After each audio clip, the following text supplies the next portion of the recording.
Imagine a book, just one single book, but it's so vast, so intricate, so deeply human that it's literally shaped a culture for centuries. A work that just, well, it defies easy labels. It's like a universe in itself where dreams, reality, they just blur together. And every detail, every single character seems to hold layers of meaning. It really does. So today, we're not just talking about a book. We're taking a really epic journey into one of the greatest literary achievements in human history. Welcome back to the Deep Dive. Today, our focus is Dream of the Red Chamber.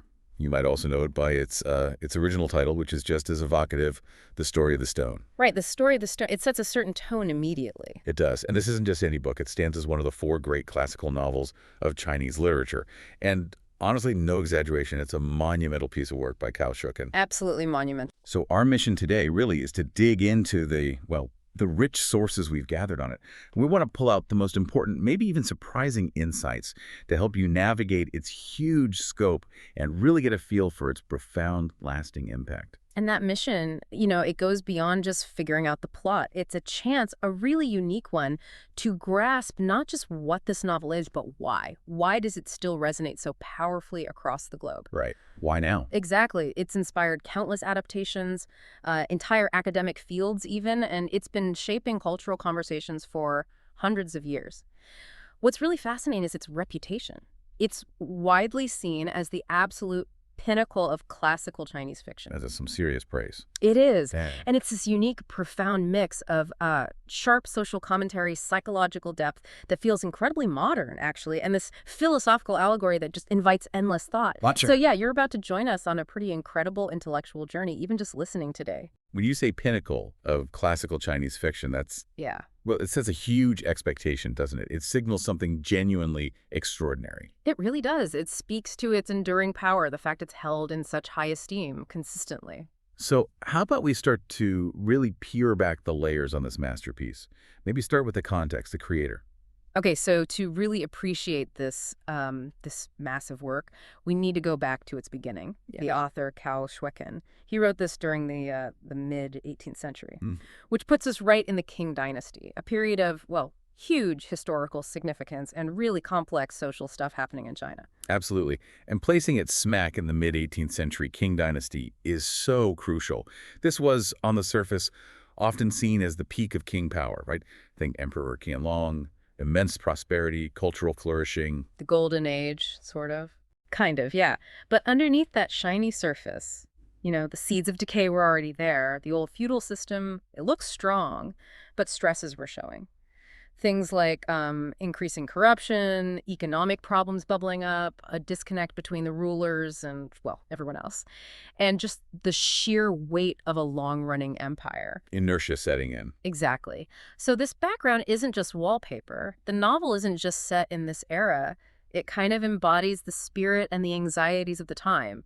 It's like this incredibly detailed mirror reflecting the grandeur, the rituals of aristocratic life, sure, but also hinting subtly but powerfully at the weaknesses, the eventual decline that was already starting. So the family's story becomes much bigger than just one family. Precisely. It becomes deeply allegorical for what was happening in the wider society. And then there's that original title, The Story of the Stone, that immediately makes you think of something mystical, almost ancient, way beyond just a family drama. What does that title tell us right from the start? Oh, The Story of the Stone is way more than just a title.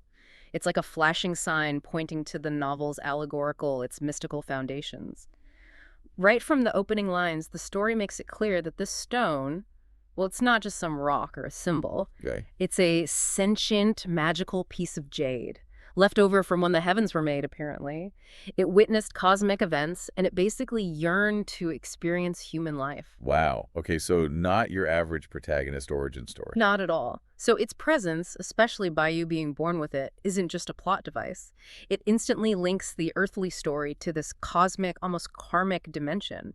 It suggests the whole thing isn't just about human life, but maybe a divine experiment, a trial, maybe even destiny being recorded. But lifts it immediately. It elevates it instantly. From just a tale of rich people to this profound social, psychological, and philosophical exploration, it tells the reader, look deeper. There's more going on here than meets the eye. Something transcendental. That's incredible. So it's not just a novel. It's called a profound social, psychological, and philosophical novel. Yeah. That's aiming high for any book, let alone one from the 18th century. Extremely ambitious, yes.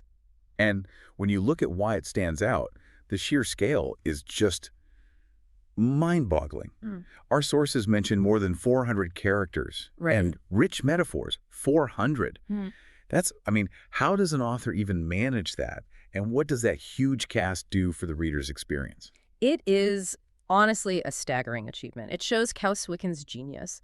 But the number, the 400 plus characters, it isn't just for show. It's absolutely fundamental to how immersive the novel feels and how it works as this huge societal mirror. Okay. By filling the Jia household with this enormous, intricate cast, you've got the main players, distant cousins, countless servants, concubines, tutors, even like Buddhist nuns and Taoist priests. Everyone's in there. Pretty much. He creates this vibrant, breathing world. It's like an entire ecosystem, a living model of king aristocratic society, not just a few individuals. And that scale allows for incredible psychological depth. You get so many perspectives, subtle connections you just couldn't get with fewer people. That means every little interaction, every comment, some minor character's ambition or failure, it all adds to the complexity, the realism. You don't just read about the family, you feel like you're living inside it. And it's not just the number of people, it's how they're woven into this incredibly detailed picture. Mm.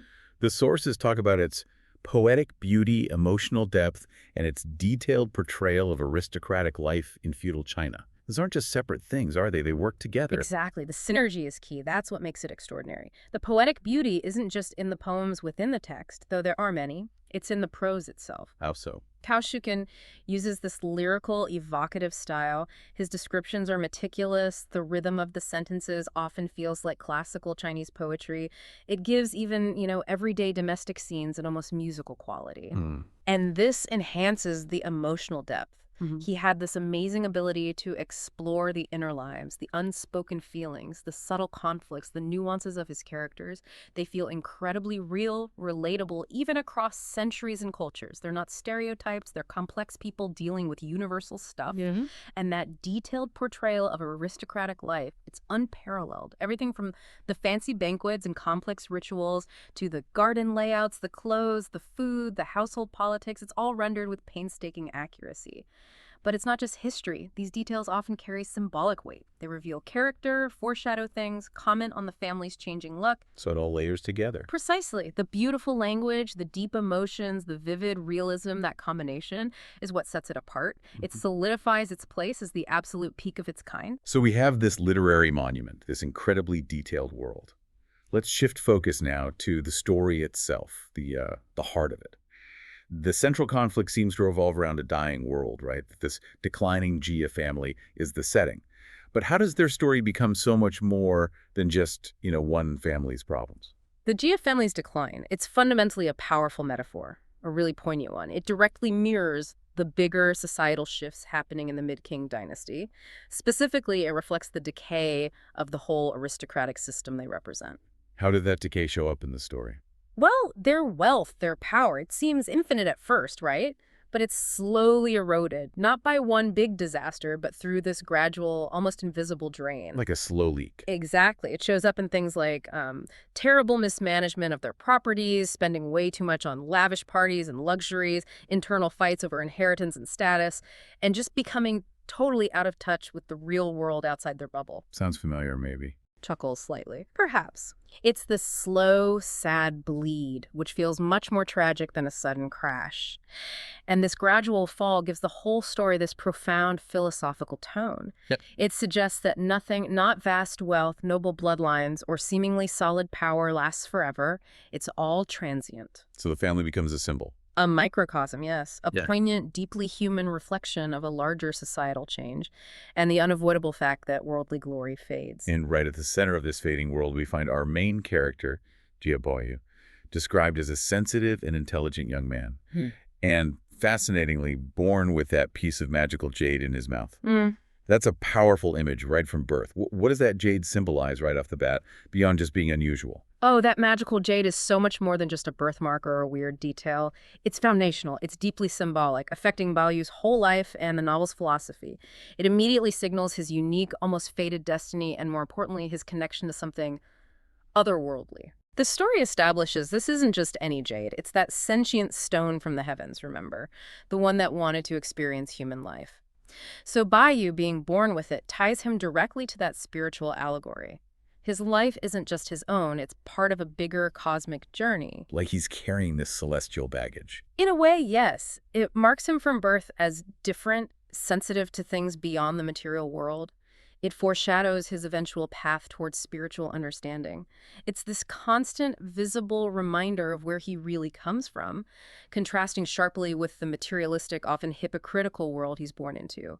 Sets up his core conflict immediately. And that conflict, that contrast, is central to who he is, isn't it? He develops this disillusionment with the materialism and hypocrisy of society. It makes him grapple with much bigger questions than just, finding a good job or marrying well. It really sets up that individual versus society theme. Precisely. Baoyu's disillusionment isn't just teenage angst. It's a deep, almost spiritual rejection of the core values his family and society hold dear. The constant chase for wealth, status, power, following all the strict Confucian rules, he finds it all suffocating. Yeah. Meaningless, really. So where does he find meaning? He finds it in authenticity, in spiritual truth. He connects deeply, not with the powerful men or the career track, but strangely, or perhaps not so strangely, with the women in his life, his female cousins especially, and in art, poetry, nature, just appreciating beauty. He famously hates the idea of the civil service exams, right? The typical path. Hates it. Absolutely detests it. His refusal to follow that path, his preference for emotional depth over status, makes his personal journey a kind of philosophical rebellion against those rigid norms. His internal struggle becomes the engine driving the novel's deeper questions. What's actually valuable in a world obsessed with temporary gains? Now, we absolutely have to talk about the love triangle. It's iconic. It's the emotional core. On one side, Lin Daiyu, described as ethereal and sickly, sharing this deep spiritual bond with Baoyu. There's a kind of tragic feeling to that connection right away, isn't there? Oh, absolutely. A heartbreaking tragedy is woven into their connection from the start. Lin Daiyu is often seen as Baoyu's true soulmate, his ethereal counterpart. How so? Their bond isn't just physical, it's about shared artistic taste, poetry, deep emotional vulnerability, this shared understanding of how fleeting everything is. Her sickly nature isn't just a plot point. It symbolizes her fragility, her intense sensitivity to suffering, her inability to just cope with the harsh realities of the world. It foreshadows tragedy. Directly, it makes her this figure of exquisite, sad beauty. Their relationship is shown as this pure, almost spiritual love, but it's constantly under threat from the practical world, from society's demands for duty and lineage over passion. It's like their love is too delicate, too pure for the world they live in. And then, the complete opposite, almost, is Xue Baochai. She's virtuous and practical, and spoiler alert, she ends up being Baoyu's wife. She represents a totally different path, different values. Indeed. Xue Baochai is Daiyu's foil, embodying a whole different set of ideals. She's the picture of Confucian virtue and what society expected. Composed, smart, practical, capable, the perfect wife by the standards of the time. Yeah. She's rational, diplomatic, great at navigating all the complex social rules of the Jia house. Her grounded, pragmatic approach, her sticking to decorum, is a stark contrast to Daiyu's emotional intensity and melancholy, and Baoyu's rebellious spirit. Which creates the central tensions. Exactly, this profound, almost agonizing tension. Baochai represents duty, stability, social acceptance, keeping the family line going. Daiyu represents passionate, spiritual connection, individual truth, even if it's doomed.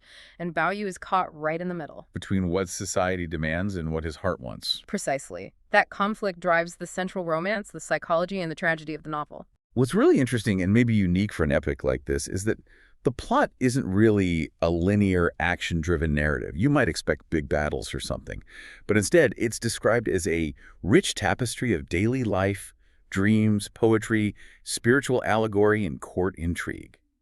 That approach, it really asks something different from the reader, doesn't it? It absolutely does, and it's a deliberate choice, showing Cao Xueqin's revolutionary technique. Unlike other epics focused on external action, Dream of the Red Chamber pulls you into an unfolding experience. It meticulously details the rhythms of aristocratic life, the parties, the poetry contests, the games, the servant hierarchies, the subtle politics, all the small things that make up life in this huge household. So it's immersive. Very. But woven through this realistic fabric are these deep philosophical thoughts and mystical elements, often through vivid dreams, symbolic meetings, or poems. This constant intertwining means it's less about what happens next and more about just being in this world, which is both ordinary and mystical at the same time. So it doesn't build to one big climax necessarily. Yeah. Not in the typical action sense. Instead, as our sources say, it culminates in profound philosophical reflection. The journey itself, witnessing, experiencing, thinking about this world, that's the real point for the reader. It needs patience, a willingness to explore depths, not just follow a plot. And within this incredible tapestry, beyond the main three, there are so many other figures who make this world real. And here's where it gets really interesting for me, and quite modern feeling. Wang Shifeng, described as sharp, capable, and cunning, managing the family estate with authority and wit. That sounds like a really complex, powerful woman for that era. Wang Shifeng is, arguably one of the most compelling characters, a real force of nature who breaks the mold for women of her time. In this deeply patriarchal society, she wields immense practical power within the household, which, for the Jias, was like running a small kingdom. So she's in charge of the day-to-day. She's the financial and logistical manager, overseeing huge affairs, hundreds of servants, organizing complex events, often solving crises with incredible smarts, wit, and sometimes, ruthlessness. Cunning, the source said. Right. Her cunning, her manipulations, they aren't just villainous. They offer this remarkably complex portrayal of female agency. She not only navigates, but actively uses power within the rigid limits of her time. People admire her capability, but also fear her sharp tongue and ambition. So she's a study in power dynamics. Absolutely. And gender roles, moral ambiguity, all within this declining aristocratic world. She shows how even within tight constraints, sheer will and intelligence can carve out a powerful space. And then, holding things together, sort of, is grandmother Jia, the matriarch, providing warmth, guidance, and a symbol of the old order. She sounds like the anchor, maybe, a living memory amidst all the decay. Grandmother Jia really serves as the emotional center and for a long time the moral center of the family. She embodies those traditional virtues, the wisdom of age, the memory of the family's better days. The good old days. Exactly. Her presence is comforting, stabilizing. She represents that old order, the prosperous era that's slowly fading. She mediates fights, loves Baoyu and the girls, tries to keep things harmonious. But her power fades too. Yeah, her influence diminishes as the family's fortunes decline and the internal conflicts get worse. It symbolizes how even the most respected traditions and beloved figures can't stop the tide of change. She represents the fading light of a past era. But what's truly exceptional is that every character, introspective Baoyu, melancholic Daiyu, pragmatic Baochai, formidable Qifeng, traditional grandmother Jia, none of them are just plot devices. Each character is a psychological study, rendered with amazing depth. Yeah. Their interactions aren't random. They intricately reflect social hierarchies, personal desires, and the slow unraveling of a once great family. This gives you, the listener, so much to think about. It shows how deeply their personal stories are tied to the bigger fate of the clan and the crumbling society around them. It masterfully uses these personal lives to illuminate universal human experiences and the specific pressures of that historical moment. It's so clear this is a multi-layered novel, rich with symbolism and philosophical depth. It really goes way beyond just telling a story. It invites this deeper, more thoughtful kind of reading, doesn't it? And one of the absolute core philosophical themes, the one that kind of shapes everything, is the fleeting nature of existence. That's exactly right. The novel is soaked in this idea, drawing heavily, explicitly from Buddhism and Taoism. It suggests again and again that all earthly things, wealth, beauty, love, status, even life itself, are ultimately fleeting illusions. Wow. That's a heavy concept. It is. This Buddhist idea of impermanence, Annika, isn't just philosophical window dressing. It's fundamental to the novel's pervasive melancholy tone, and it drives the climax. It's the lens through which everything is viewed, the characters' lives, their joys, sorrows, the family's inevitable decline. So even the good things are tinged with sadness. Precisely. Their most passionate desires, their most precious possessions, their deepest loves, all shown as ultimately temporary, part of this grand cosmic illusion. Think about the Garden of Prospect. This paradise for the young characters. Its beauty is constantly undercut by the knowledge that it can't last. So, if everything is fleeting, what does that mean for the characters? How does this deep sense of impermanence affect how they act, how they feel? Does it explain that deep melancholy we feel reading it? It creates this pervasive feeling of bittersweetness. A profound sense of resignation, this haunting awareness of loss that deeply affects them. For Lin Daiyu, for instance, her constant awareness of impermanence, her fragility, her sensitivity to beauty and sorrow, it's almost like she is this worldview personified. Okay. Her sadness isn't just personality, it comes from knowing intuitively that even her deep love for Baoyu and the beautiful world they share is temporary and therefore tragic. For Baoyu. For Baoyu, his growing disillusionment with the material world, his family's status, comes directly from understanding that its treasures are empty, its goals hollow, its glory fleeting. His rejection of a normal career path is a search for something more lasting. So their actions are shaped by this. Absolutely. Their struggles for love and meaning, their joys and despairs, are constantly shadowed by this underlying philosophical truth that everything they hold dear will fade. This creates that pervasive, incredibly moving sense of melancholy and existential questioning. It lifts their personal tragedies to feel like universal truths, making the novel resonate far beyond just 18th century China.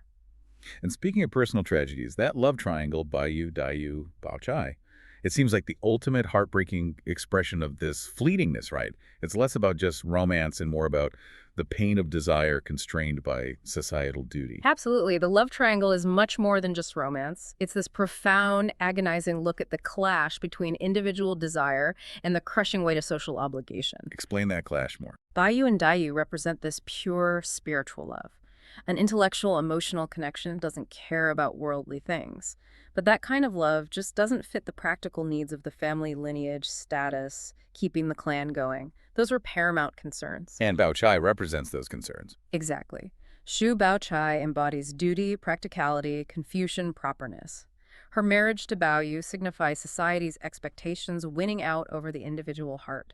The pain comes from realizing that even the deepest love can't escape these powerful, almost invisible social pressures that prioritize the group, family honor over personal happiness.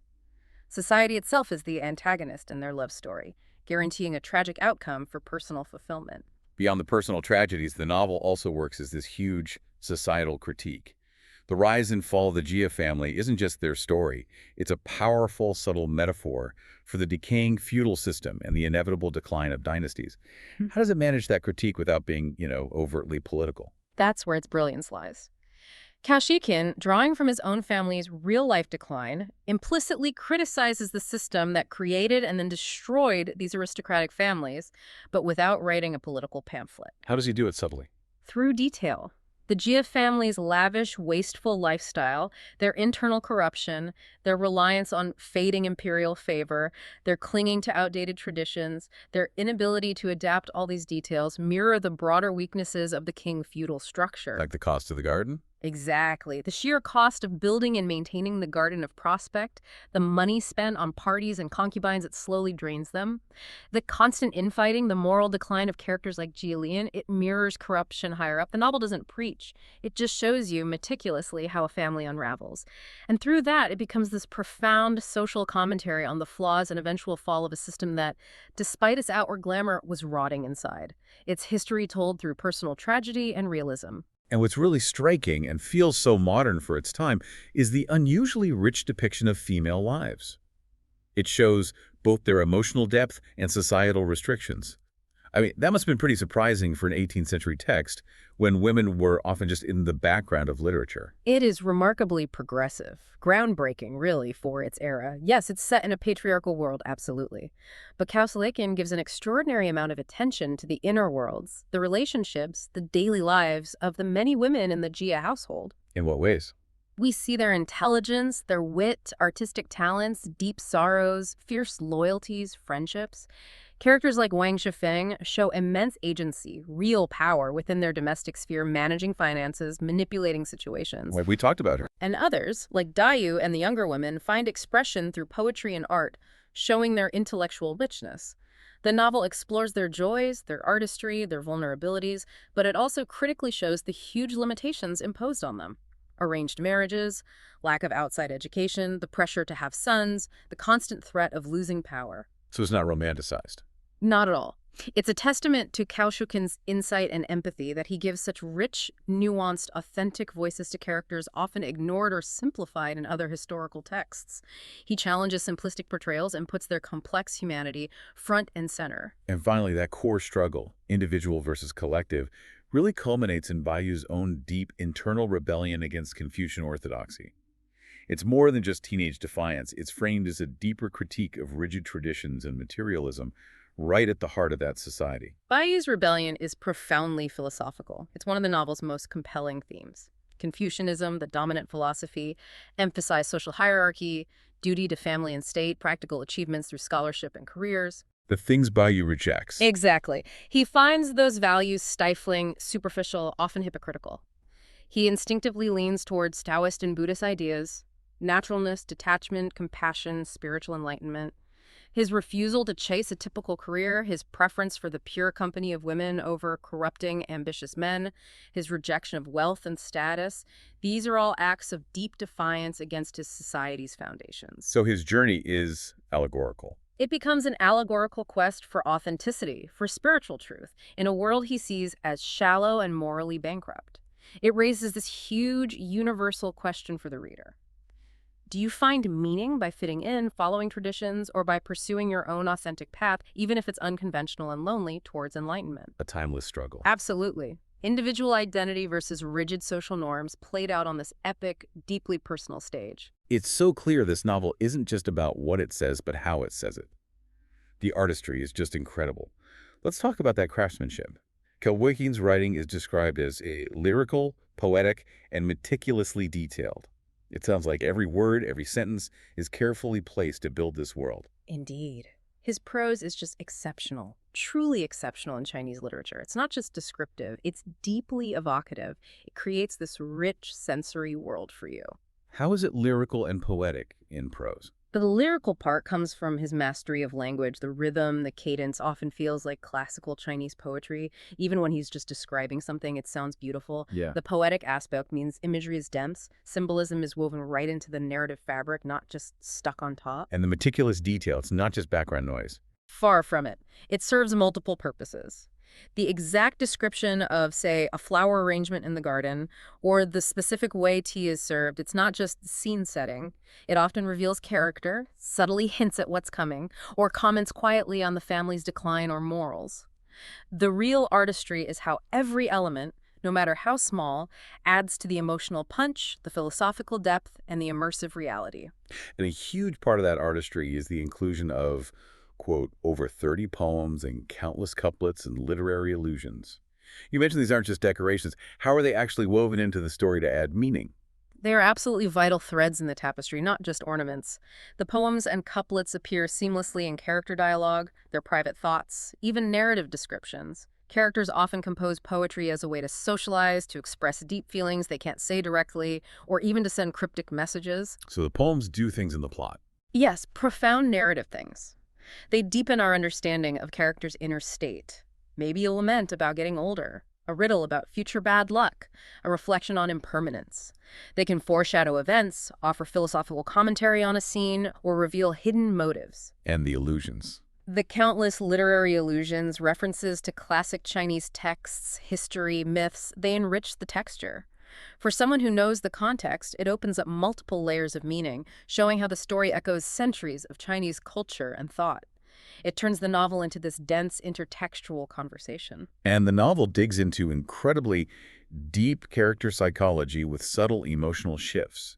It's not just about what people do, but why, the nuances, the unspoken stuff, and all set within rich dialogue and domestic scenes that mirror historical realities. It sounds like stepping back in time. This is really where Dream of the Red Chamber shines as psychological realism, way ahead of its time compared to the West. Cao Xueqin had this incredible, almost uncanny ability to show tiny shifts in mood, the tension under polite words, the complex, often contradictory feelings within a family. Like showing inner thoughts. Exactly. A character might say one thing, but their inner monologue, or a tiny gesture the narrator describes, reveals something totally different, often deeper.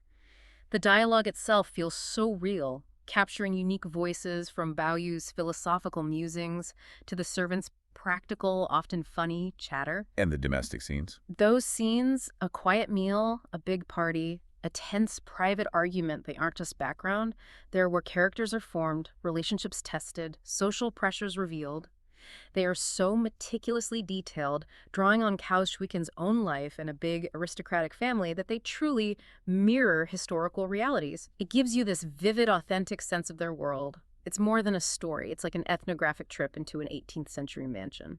What's really unique, and maybe a bit jarring at first for a modern reader, is how it blends realism, romanticism, and allegory, constantly shifting between dream and reality, Yeah. the earthly and the transcendental. I can imagine that being incredibly rich once you get into it, but maybe confusing initially. It is a masterful technique, yeah. It defies easy labels and keeps you engaged on multiple levels. This blend creates this fluid, almost dreamlike quality that perfectly mirrors the novel's themes of illusion, impermanence, subjective reality. How does that shifting work in practice? Well, one minute you're deep in this hyper-realistic, detailed argument about household accounts, say. Feels very real, very human. The next, a character might have this vivid, maybe prophetic dream that reveals their past life karma, or foreshadows the future, or offers spiritual commentary. So you can't settle into just one way of reading it. Exactly. This constant, smooth shifting between the everyday and the mystical, the concrete, and the symbolic stops you from just reading it as one thing. It forces you to engage simultaneously on multiple levels, as social critique, as romance, as philosophy, as spiritual allegory. It is disorienting because it messes with our usual ideas of linear stories and single realities. But it's so enriching because it pushes you to uncover the layered meaning in every name, every symbol, every dream. Reading becomes this ongoing process of discovery, and this fluidity, it's even in the structure itself. The sources mention its structure mirrors a stone slowly eroding under the weight of memory, loss, and karma, which connects right back to the title, the stone symbol. The way the narrative unfolds, exploring decay, the family unraveling it, embodies the very themes of impermanence and destiny it talks about. It's incredibly self-aware art. Okay, so let's dig into those key symbols and allegories. They seem like the pillars holding up the deeper meaning. Let's go back to the first one. The stone from the title. You said it represents memory, destiny, and Baoyu's journey from heaven to earth and back again. Can you unpack that spiritual allegory? It seems central to everything. The stone is absolutely the core spiritual allegory, the meta story, really. It's that piece of magical, conscious jade, remember, left over from fixing the heavens, deemed not quite perfect and cast down to earth. Right. This stone, feeling lonely and wanting human experience, transforms and is eventually reborn as Jia Baoyu.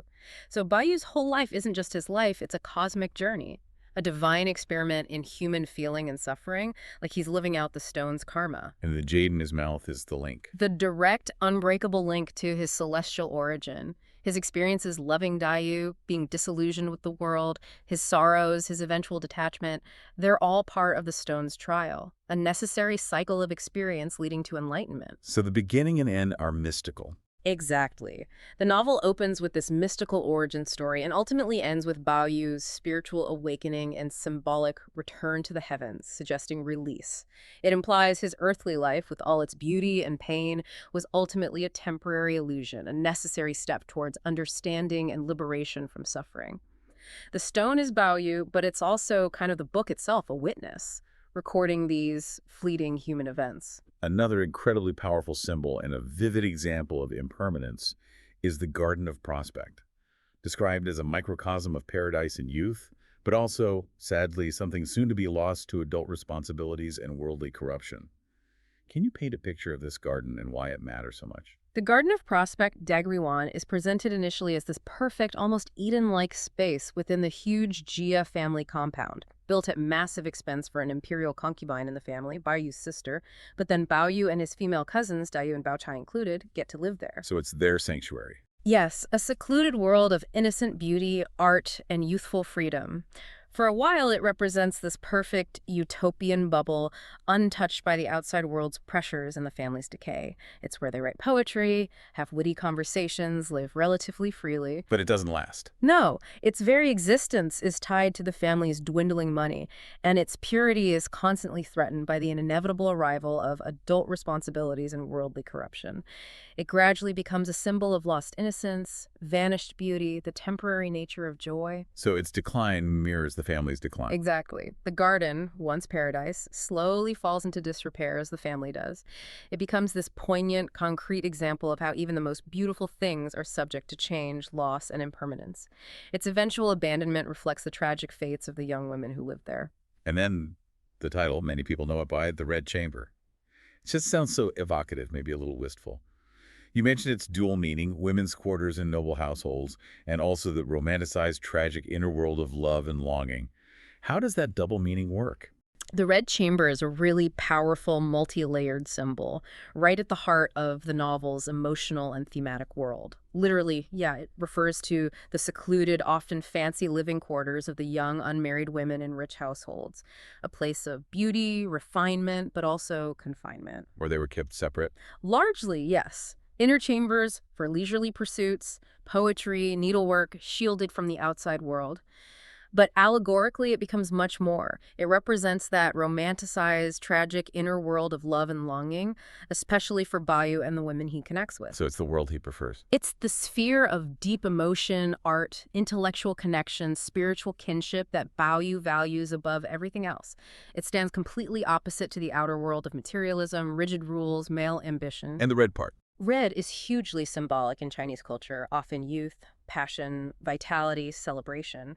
But here, in this context, that redness also hints at sorrow, at how fleeting these intense emotions in youth are. It adds to the tragic undertones surrounding the women's fates. So Red Chamber captures both the beauty and the sorrow, the dreams and the inevitable disappointments that define these characters' lives. And ultimately, all these symbols, the stone, the garden, the Red Chamber, they all merge into this larger understanding. The story opens and ends in mysticism. Baoyu's journey is both real, earthly, and part of a larger cosmic cycle, an allegory of enlightenment, karmic return, and spiritual release, which raises that really important question for us, the readers. Is this just a story, or is it a spiritual journey for us too, prompting us to reflect on our own lives, our own red chambers of passion, our own gardens of prospect of temporary joy? It asks us to think about what really lasts. That's a profound thought, and a perfect way to think about the lasting impact of this novel. It's revered as the greatest Chinese novel ever written. That is an extraordinary claim.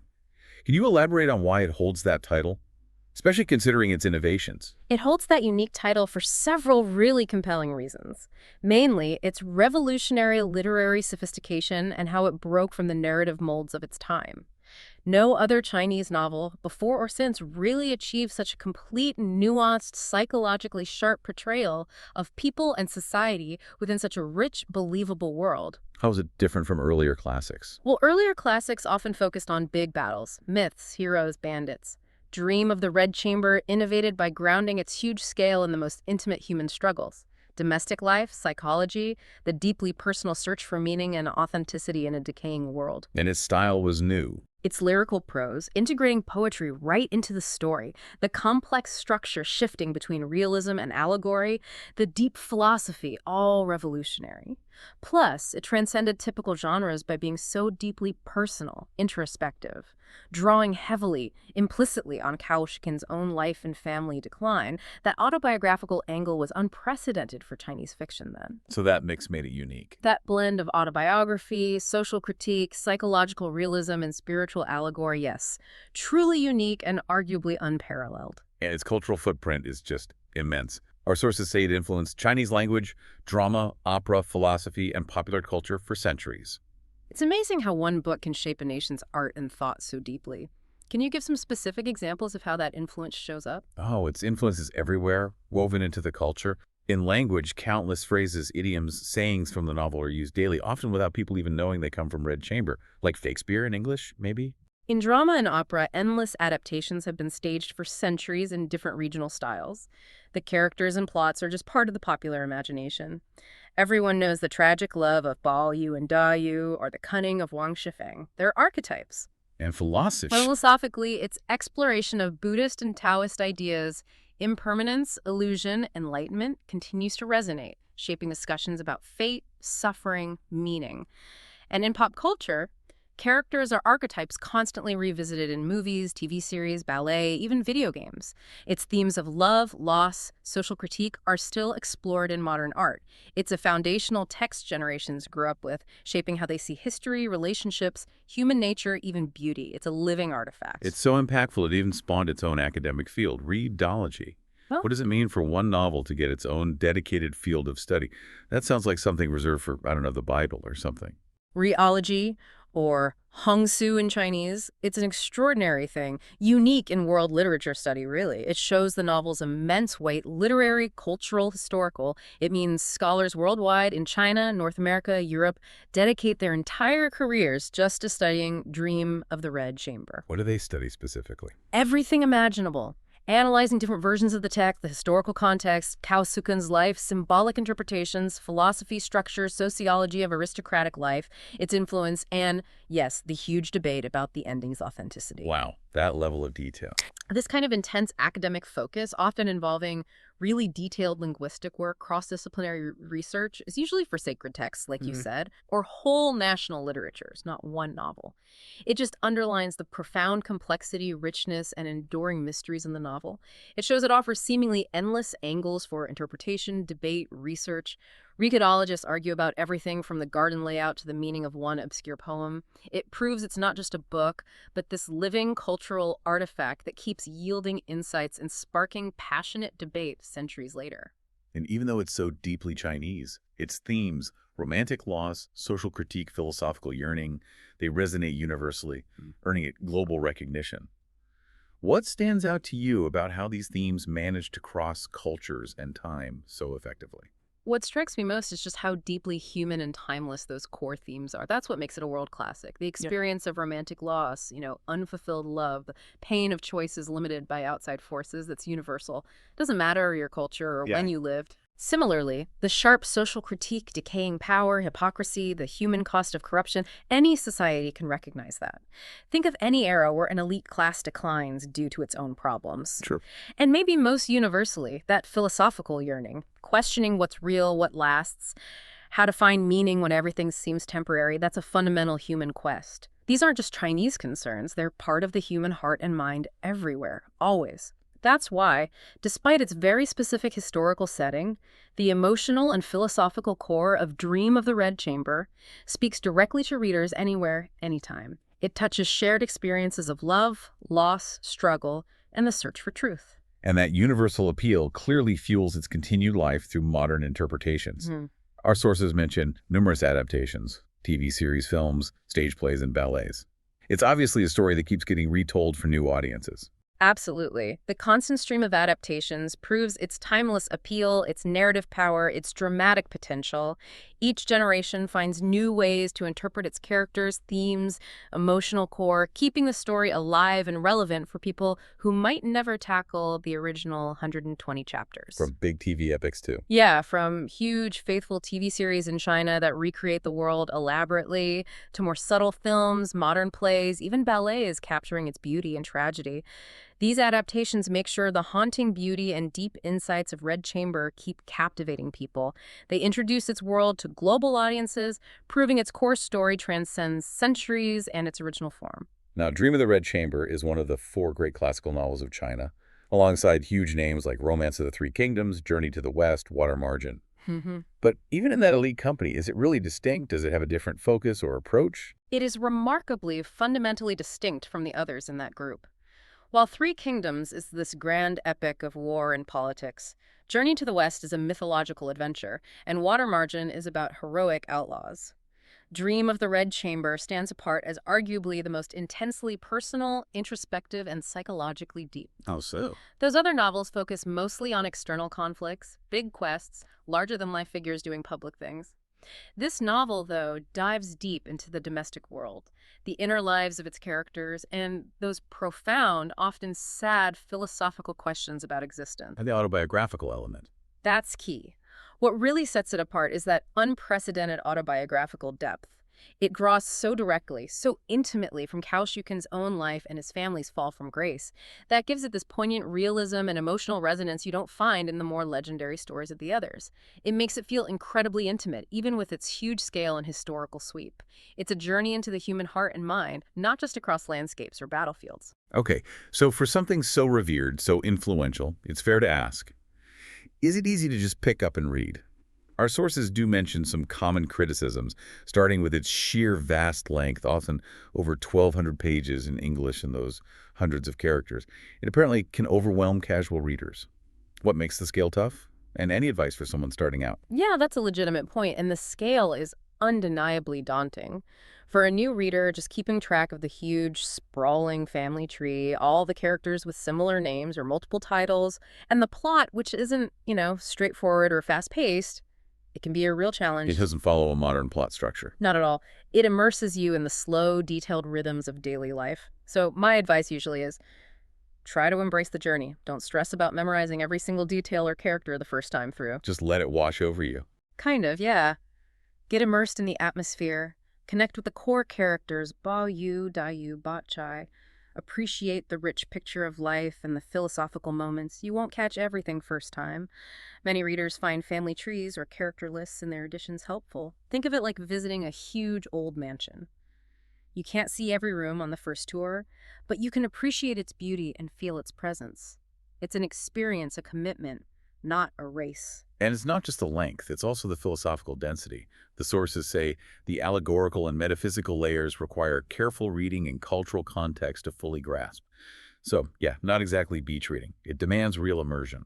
That's absolutely true. The novel doesn't just hand you its deeper meanings on a plate. Those profound Buddhist and Taoist ideas about impermanence, illusion, karma, enlightenment, the complex web of classical Chinese literary references, the subtle allegories, they're all deeply woven into the story, often implicitly. So you need some background. It definitely helps significantly to have some understanding of classical Chinese thought, social customs, literary traditions. It's not a book in a vacuum. It's constantly talking with centuries of Chinese culture. It demands active, thoughtful reading. You need to be willing to pause, reflect, maybe even look things up. It's not a novel you skim for plot. It's one you live with, think about, revisit. And that commitment is exactly why it's so rewarding and, yeah, transformative. And then there's the big one, the historical debate, Yeah. the ending. Our sources confirm Cao Xueqin died before finishing the novel, and the final 40 chapters were added posthumously. Yeah. This sparks intense debate about their authenticity. That must be a huge sticking point for scholars and fans. This is probably the most significant and definitely the most contentious criticism and scholarly debate. The unavoidable fact is the original author died before finishing his masterpiece. So the last 40 chapters we read today weren't by him. They were added decades later by Gao Yi and Xue Yuan, who are usually credited with editing and finishing it. So what's the debate about? It centers on whether this added ending really matches Cao Xueqin's original vision. Many reologists argue that while Gao Yi and Xue Yuan gave it an ending, their version, which sees Baoyu achieve worldly success before his spiritual awakening, might be quite different from Cao's plan for maybe a more tragic, more spiritually stark, or socially critical conclusion. Are there clues in the earlier parts? There are hints, prophecies within the first 80 chapters that suggest a harsher, maybe less neatly tied up fate for many characters, especially the women. This open question about the true ending leaves this fascinating but also frustrating gap. Does the added ending give needed closure, or does it dilute the novel's philosophical power and tragedy by forcing a different arc?